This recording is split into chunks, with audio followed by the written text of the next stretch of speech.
everyone, welcome back to Potted Plant Entertainment. It is September 1st, which means here at Potted Plant Entertainment, it is officially spooky season. Now, I've already said this before, I'm just going to say it again. I don't know how much I'm realistically going to be able to upload in October because I have a very busy schedule in October. So I want to try and do a lot of these scary Halloween special reviews here in September as much as I can, because I'm worried if I wait too long and it gets to October, I'm going to regret it because I weren't able to do all the reviews that I wanted to do.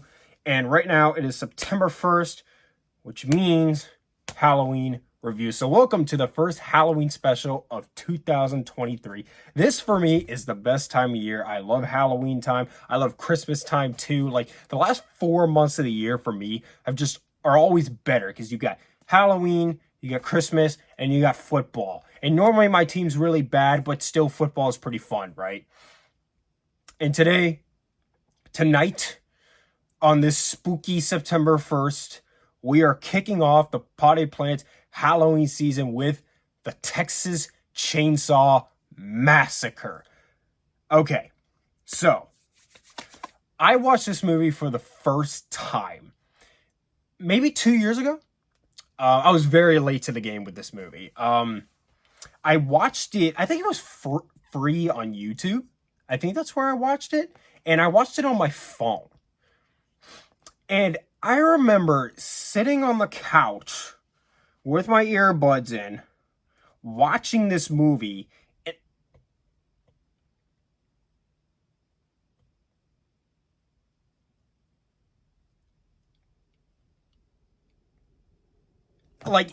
This movie is truly disturbing, and I love it.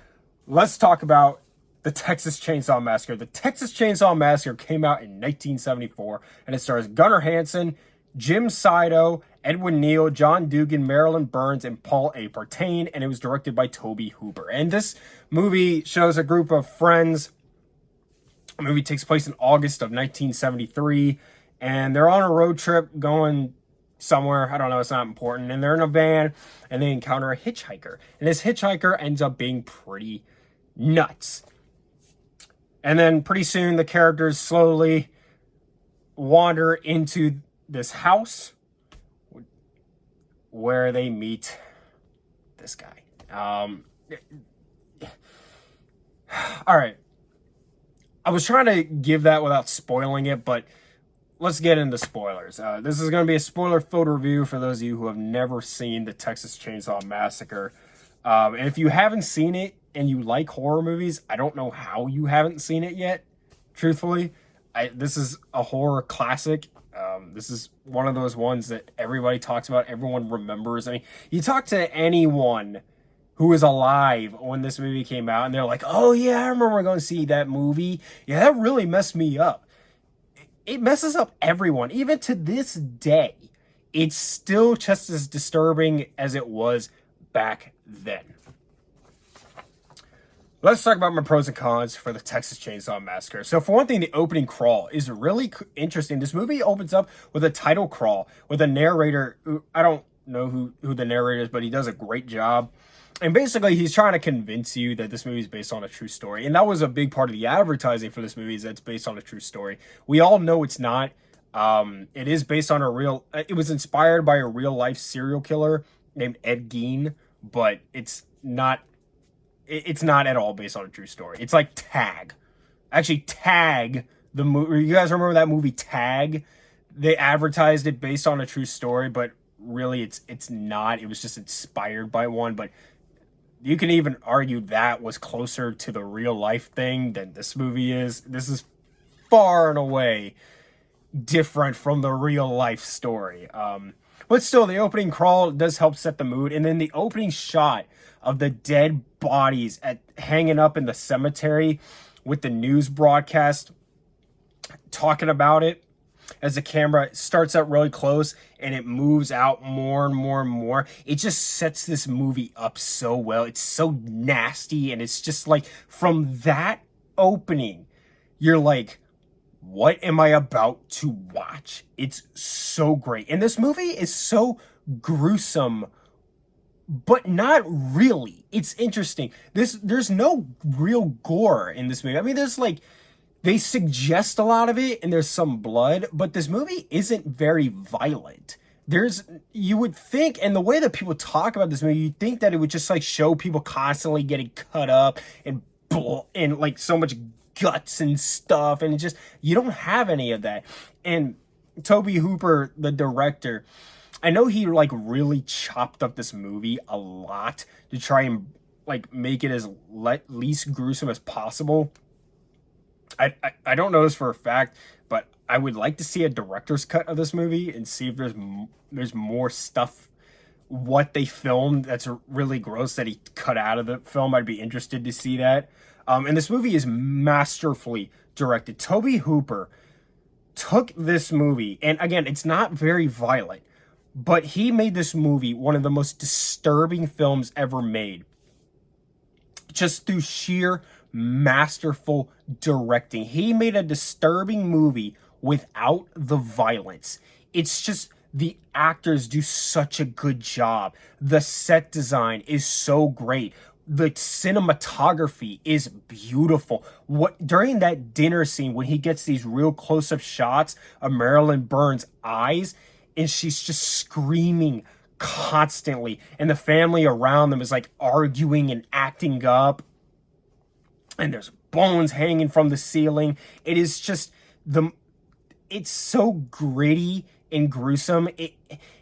Me sitting here talking about it doesn't really do it justice. It's just something you have to experience. And once you do experience Texas Chainsaw Massacre, it's something that sticks with you. Nobody ever forgets watching this movie. You know, you may see a movie and then like 30, 50 years down the line, it's like, I don't remember if I saw that or not. Texas Chainsaw Massacre, you can see it once and you will never forget it ever. It sticks with you. That's how good of a job Toby Hooper did with this movie. He nailed it. And it is actually scary. This movie is very scary. And you know why it's so scary? It's not just because of Leatherface and how iconic of a character he would become.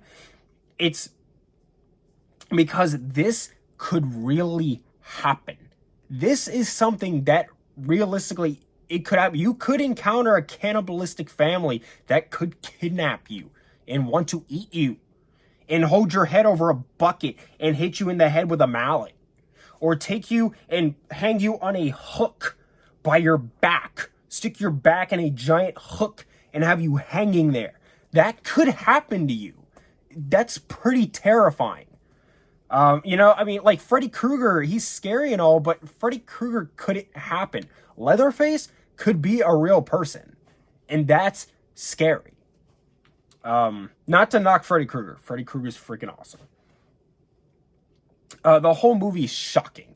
When one of the friend characters first, when she falls onto all the chicken feathers and she's looking around and you just see like a turtle shell hanging from the ceiling. There's a skull with like a bullhorn stuck through the mouth that's hanging from the ceiling. Like a bench made out of bones.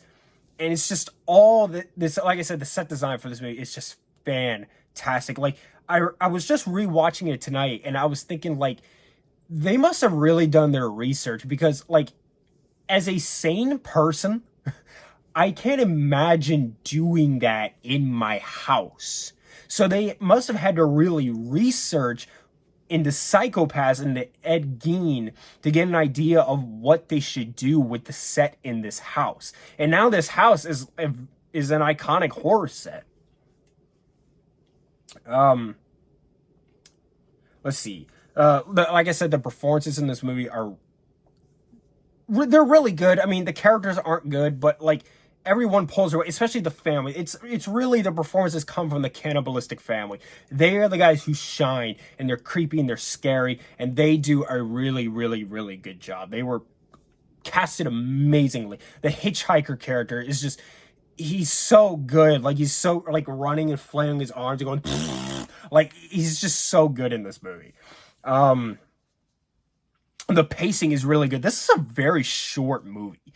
Without the credits, it's like an hour and 20 minutes long. This is a really, really short movie. And the pacing, this movie just flies by. Like, especially like once Sally encounters Leatherface, from there on out, this movie is non-stop. This movie moves. There's so much screaming.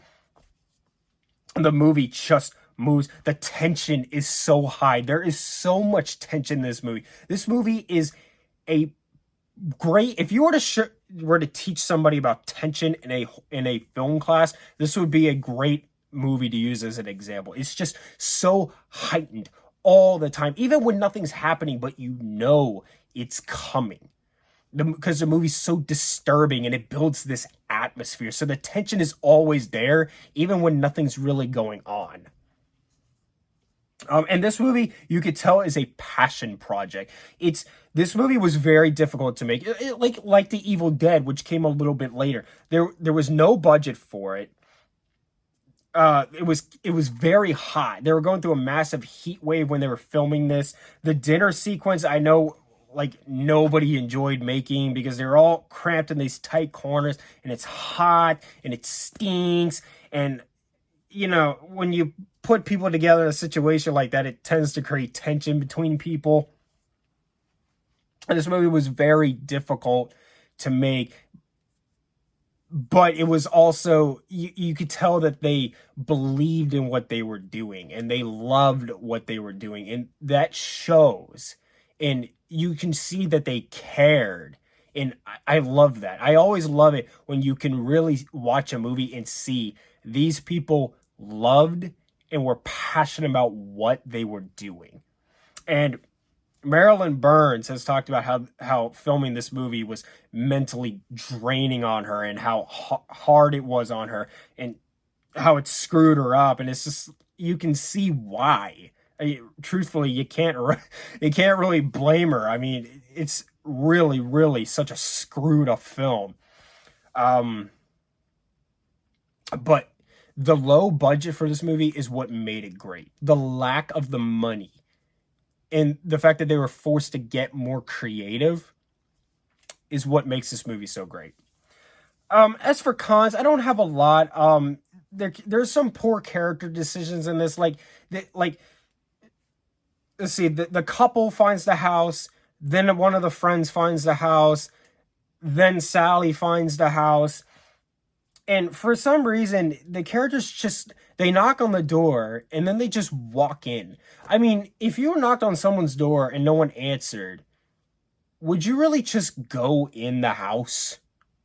No, you wouldn't, because especially in Texas, where somebody probably shoot you, but they just keep walking in. And even like when the girlfriend character, she falls onto all the chicken feathers, she's looking around the room. She stays there for a while and just lays there and looks around the room. And then she gets up and starts making as much noise as possible instead of just sneaking out of the house. You know what I mean? The characters are not smart. They're not good characters. They're bodies that are there to get killed, and they are there to scream. That's what they are there for. But with the exception of them, the cannibalistic family are very good characters. And Leatherface, of course, is just so iconic now.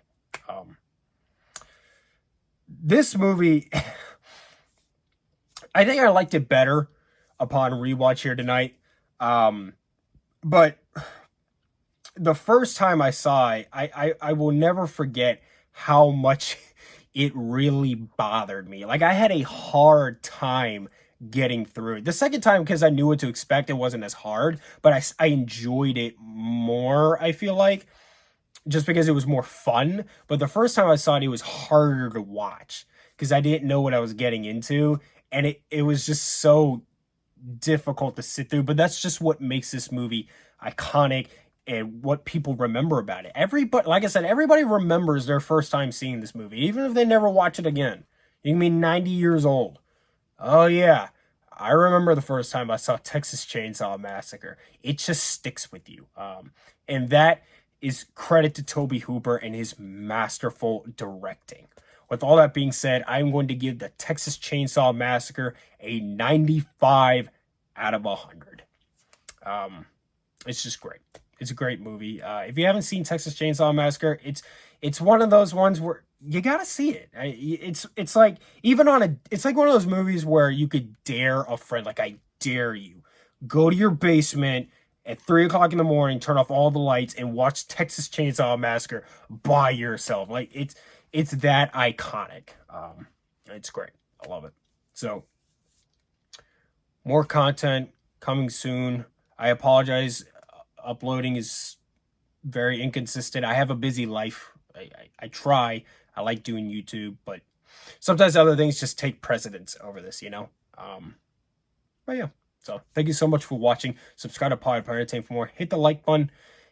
If there are any horror movies like that I haven't talked about that you'd like to see me review, drop a comment. I might consider it. I already know several that I really am looking forward to reviewing this Halloween. So, and that's about it. Thank you for watching. Much love.